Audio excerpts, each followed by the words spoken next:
Gas ভর্তি সিলিন্ডারে বোঝাই জল, অভিযোগ গ্রাহকের। ঘটনাকে কেন্দ্র করে শোরগোল এলাকায়। ঘটনাটি ঘটেছে নদিয়ার গয়েশপুর পৌরসভার অন্তর্গত ১৩ নং ওয়ার্ডে। জানা যায়, এই ওয়ার্ডের বাসিন্দা দীপ্তি দাস কয়েকদিন আগে গ্যাস নিয়েছিলেন।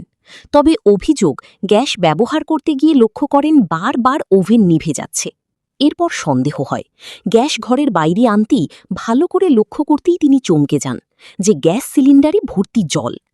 সাথে সাথে গ্যাস সাপ্লাই অফিসে যোগাযোগ করলে গ্যাস সিলিন্ডার পাল্টে দেওয়া হয়। কিন্তু অভিযোগ, এর আগেও পাশে কয়েকটি বাড়িতে এ ধরনের ঘটনা ঘটেছে।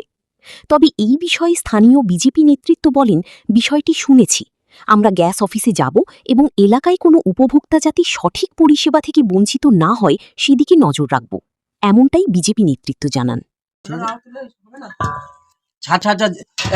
একটা ইট দিয়ে উঁচু করে দেনা, তাহলেই তো জলটা পড়বে। জল পড়বে না, তো লক হয়ে গেছে না, লকটা না খুলে বছর এই লাইনে কাজ করছে।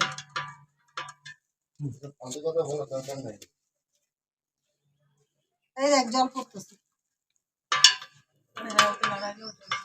জল পড়তেছে।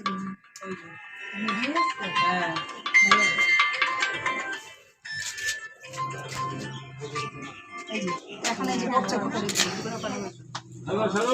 গ্যাস থাকলে এত ঠিক আছে তো এইটা করা ওই তখন যতটুকু জল ঢুকে যায়, আবার অনেকগুলোর মধ্যে বেশিও ঢুকে যায়। বেশি মানে পুরোই তো জল রয়েছে। কি হয়েছে আপনার, এরকম হয়েছিল? এই না গ্যাসে এখনো পর্যন্ত পাই নাই।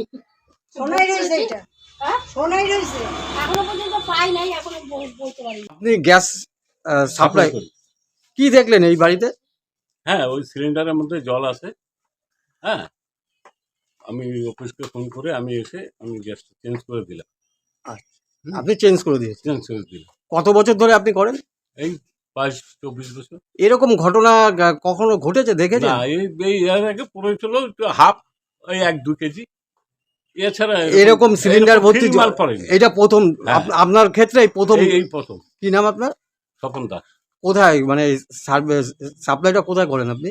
আমি এই 2 নম্বর ক্যাম্প, তারপরে আপনাদের হেড অফিস 5 কোথায়, নম্বর মানে ক্যাম্প, মেইন অফিসটা কোথায়? ওই বেদি ভবন। আপনার নাম? স্বপন দাস।